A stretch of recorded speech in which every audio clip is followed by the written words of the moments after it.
What happens when one man becomes richer than his own country?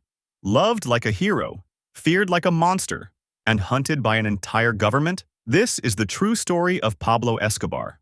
Pablo Emilio Escobar was born in 1949 near Medellin, Colombia.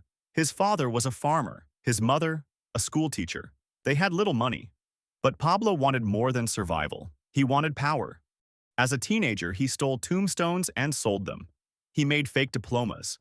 He smuggled electronics. Crime wasn't his last option. It was his business plan. In the 1970s, a new drug exploded in the United States.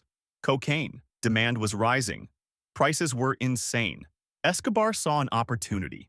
He partnered with smugglers, created cocaine labs in the jungle. Planes and boats carried drugs to the U.S.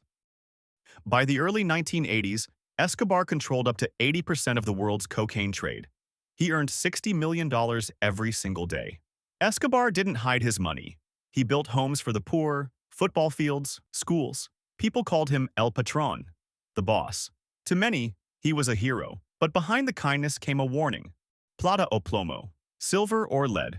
Take the bribe or take the bullet. Escobar created the Medellin cartel, the most dangerous criminal empire on earth. They smuggled 15 tons of cocaine per day into the United States. They had their own army, their own pilots, their own assassins.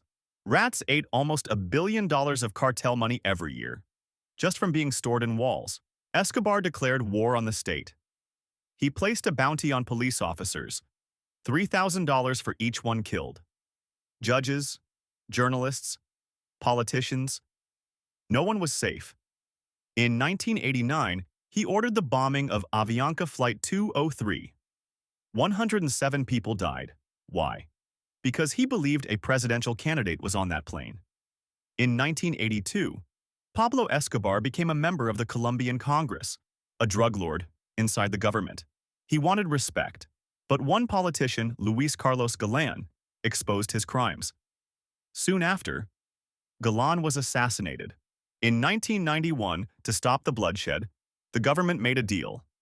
Escobar would surrender, but only if he could build his own prison. They said yes.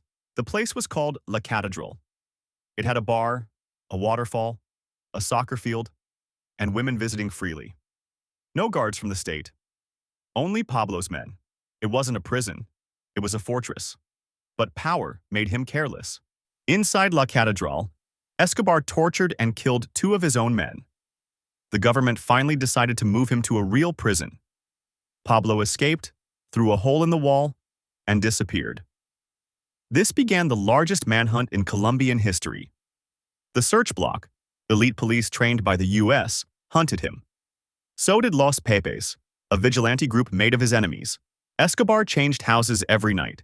He used radio calls to contact his family. He was gaining weight, losing allies, and losing control. The king was becoming a ghost. One day after his 44th birthday, he made a call to his son. Police traced the signal to a house in Medellin. They surrounded it. Escobar ran to the rooftop, tried to escape across the tiles. Gunshots. He fell to the ground, dead. Some say he was shot by the police. Others believe he shot himself to avoid capture. The truth died with him. After his death, the Medellin cartel collapsed. But the cocaine business didn't stop. It simply changed hands. His old mansion, Hacienda Nápoles, is now a theme park. His hippos still live there, a strange reminder of his empire. To some, he is still a Robin Hood. To others, a terrorist who destroyed thousands of lives. In reality, he was both. Pablo Escobar's story isn't just about crime. It's about what happens when money becomes stronger than law, when fear replaces justice, and when one man believes he's untouchable. If you want more stories like this, subscribe, like, and share. Thanks for watching.